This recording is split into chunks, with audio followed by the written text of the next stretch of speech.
Structure of PCl5. PCl5 లో తీసుకుంటే PCl5 యొక్క స్ట్రక్చర్ లో మనకి ఫస్ట్ ఏం చేయాలని చెప్పి దేంట్లోనైనా స్ట్రక్చర్ చెప్పినప్పుడు సెంట్రల్ ఆటమ్ ఏంటో రాసుకుంటాం. ఇందులో సెంట్రల్ ఆటమ్ ఏంటంటే ఫాస్ఫరస్. సెంట్రల్ ఆటమ్ వచ్చేసి ఫాస్ఫరస్. తర్వాత ఏం చేయాలంటే ఎలక్ట్రానిక్ కాన్ఫిగరేషన్ రాసుకోవాలి. ఫాస్ఫరస్ రాసుకుంటే 1s2 2s2 2p6 3s2 3p3 ఈ విధంగా ఎలక్ట్రానిక్ కాన్ఫిగరేషన్ రాస్తాము. తర్వాత first excited state electronic configuration of phosphorus రాస్తే 1s2 2s2 2p6 3s1 3p3 3d1.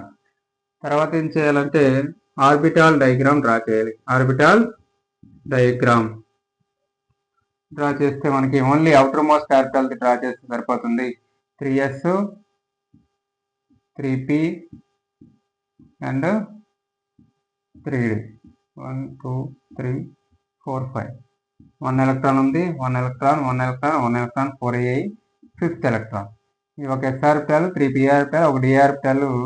ఈ 5 ఆర్బిటాల్ ఇంటర్మిక్సింగ్ అయ్యి 5 sp3d హైబ్రిడ్ ఆర్బిటాల్స్ ఫామ్ చేస్తాయి. కాబట్టి ఇందులో ఉన్న హైబ్రిడైజేషన్ ఏంటంటే sp3d హైబ్రిడైజేషన్. ఇందులో ఉన్న హైబ్రిడైజేషన్ ఏంటమ్మా sp3d హైబ్రిడైజేషన్. sp3d హైబ్రిడైజేషన్ ఉంటే జనరల్ గా స్ట్రక్చర్ ఏంటంటే ట్రైగోనల్ బైపిరమిడల్. Trigonal bipyramidal. ముందు హైబ్రిడైజేషన్ ఫైండ్ చేసిన తర్వాత బాండెడ్ ఆటమ్ కూడా రాసుకోవాలి. బాండెడ్ ఆటమ్ వచ్చేసి ఏంటంటే chlorine. Bonded atom chlorine. Chlorine యొక్క ఎలక్ట్రానిక్ కాన్ఫిగరేషన్ రాసుకోవాలి. 1s2 2s2 2p6 3s2 3p5. ఇక్కడ క్లోరిన్లు అనేవి ఎన్ని ఉన్నాయంటే 5 ఉన్నాయి. అవుటర్ మోస్ట్ ఆర్బిటాల్ 3pలో 5 ఎలక్ట్రాన్స్ ఉన్నాయి. 2 పెయిర్ అప్ అయిపోయి ఉంటే ఒకటి అన్పెయిర్డ్ ఉంటుంది. ప్రతి క్లోరిన్ లో ఒక్కొక్క అన్పెయిర్డ్ ఎలక్ట్రాన్ ఉంటుంది. ఆ అన్పెయిర్డ్ ఎలక్ట్రాన్ ఒక్కొక్క ఫాస్ఫరస్ లో ఉన్నటువంటి అన్పెయిర్డ్ ఎలక్ట్రాన్స్ తో బాండ్ లో పార్టిసిపేట్ చేస్తుంది. అన్ని కూడా సింగిల్ బాండ్స్ ఫామ్ చేస్తాయి. కాబట్టి ఇక్కడ 5 సిగ్మా బాండ్స్ అనేవి ఫామ్ అవుతాయి. 5 సిగ్మా బాండ్స్ ఫామ్ అవుతాయి. దేనికి మధ్య ఫామ్ అవుతాయి అంటే 5 sp3d హైబ్రిడ్ ఆర్బిటాల్స్ కి and 3p orbital of chlorine. Chlorines యొక్క 3p ఆర్బిటాల్స్ ఉన్నాయి కదమ్మా. ఆ 5 కి కూడా బాండ్స్ అనేవి 5 సిగ్మా బాండ్స్ ఫామ్ అవడం జరుగుతుంది. ఇది రాస్తాం. 5 సిగ్మా బాండ్స్ కూడా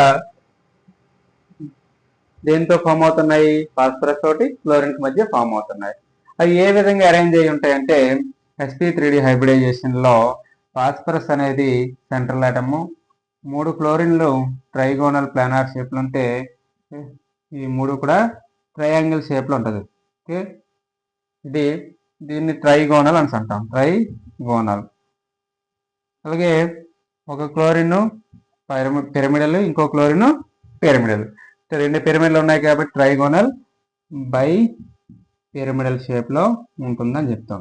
PCl5 లో ఉండే హైబ్రిడైజేషన్ వచ్చేసి sp3d హైబ్రిడైజేషన్. ఈ స్ట్రక్చర్ వచ్చేసి ట్రైగోనల్ బై పిరమిడల్ షేప్ అనమాట. అలాగే బాండ్ యాంగిల్ వచ్చేసి ఎంత ఉంటుందంటే బాండ్ యాంగిల్ తీసుకుంటే ఇక్కడ ఈ రెండింటికి తీసుకుంటే 90 degrees బాండ్ యాంగిల్ ఉంటుంది. ఈ రెండింటికి తీసుకుంటే.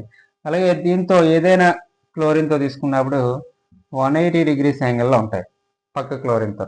అలాగే ఈ 2 క్లోరిన్లకి తీసుకున్నాం అనుకోండి.